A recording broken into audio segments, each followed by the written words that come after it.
Hello, welcome to Getting Started With, where our job is to make your job easier. On this episode, we're getting started with the Global Internal Audit Standards, which become effective January 9th, 2025. Previously, you learned about Domain 1, Purpose of Internal Auditing. In this video, you'll learn about the second section of the standards, Domain 2, Ethics and Professionalism. And you'll learn why the principles and standards in this domain are important and how they affect your role as an internal auditor. So let's get started. Domain 2 is about ethics and professionalism. This domain replaces the IIA's former Code of Ethics and brings together the principles and standards that set forth the behavior and attributes expected of professional internal auditors. Here are the basics of Domain 2. There are 5 principles of ethics and professionalism in this domain. Principle 1 is demonstrate integrity. Internal auditors demonstrate integrity in their work and behavior. Integrity is behavior that aligns with moral and ethical principles. Why is this important to the profession? Integrity is essential to establishing trust with stakeholders and earning their respect. Can you imagine trusting an internal auditor who lacked integrity? The integrity principle is supported by 3 standards. Standard 1.1, honesty and professional courage. Standard 1.2, organization's ethical expectations. Standard 1.3, legal and ethical behavior. These 3 standards require internal auditors to perform their work with honesty and professional courage. That means their work must be based on relevant facts, and they must tell the truth and do the right thing, even when it's uncomfortable or difficult. Integrity also means understanding and following laws, regulations, and the organization's ethical policies and expectations, including reporting when those ethical requirements are violated. Here's an important requirement. Internal auditors must communicate all material facts that could affect the organization's ability to make well-informed decisions, which means they must not conceal or omit audit findings. Principle 2 is maintain objectivity. Internal auditors maintain an impartial and unbiased attitude when performing internal audit services and making decisions. Objectivity is an unbiased mental attitude. It enables internal auditors to do 3 important things without compromise. 1. Make professional judgments. 2. Fulfill their responsibilities. And 3. Achieve the purpose of internal auditing. There are 3 standards related to objectivity. Standard 2.1, individual objectivity. Standard 2.2, safeguarding objectivity. And Standard 2.3, disclosing impairments to objectivity. Professional objectivity requires internal auditors to apply an impartial and unbiased mindset when they work so that they can take a balanced look at all the circumstances relevant to the review and come to an unbiased conclusion. We could spend a lot of time talking about the many potential bias humans are susceptible to.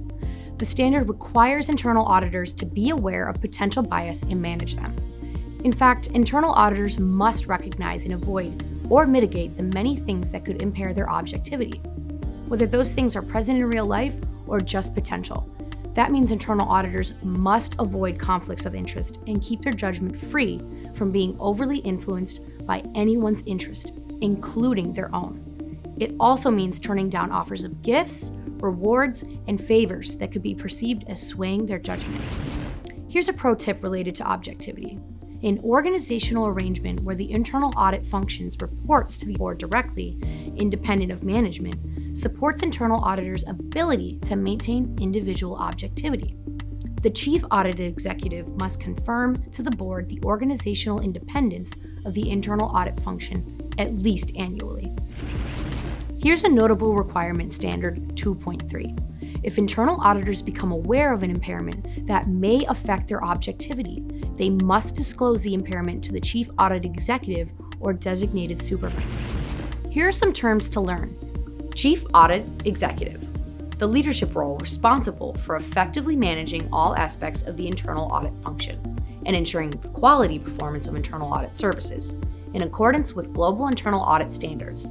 The specific job title and/or responsibilities may vary across organizations. Conflict of interest, a situation, activity, or relationship that may influence or appear to influence an internal auditor's ability to make objective professional judgments or perform responsibilities objectively.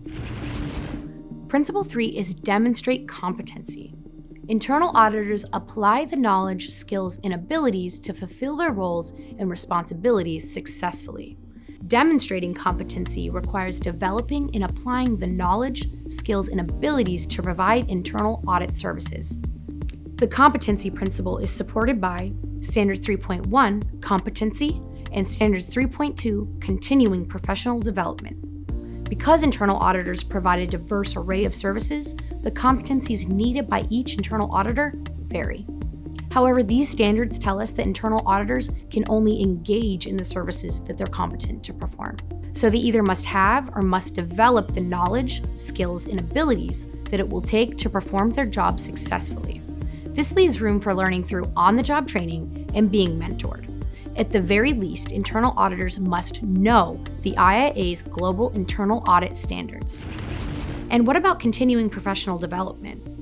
Internal auditors must pursue continuing professional development, including education and training, to maintain and continually develop the competencies necessary to fulfill their responsibilities and improve the effectiveness and quality of their services. The standards don't address specific certifications in detail, but they do say that practicing internal auditors who hold the professional internal audit certifications must follow the continuing professional education policies applicable to their certifications and fulfill the related requirements. Principle 4 is exercise due professional care, which says internal auditors apply due professional care in planning and performing internal audit services. While being competent is important, it's not enough. What really matters is how you apply your knowledge, skills, and abilities, and that is what we mean by due professional care. It's about internal auditors planning and performing internal audit services with diligence, judgment, and just the right dose of skepticism.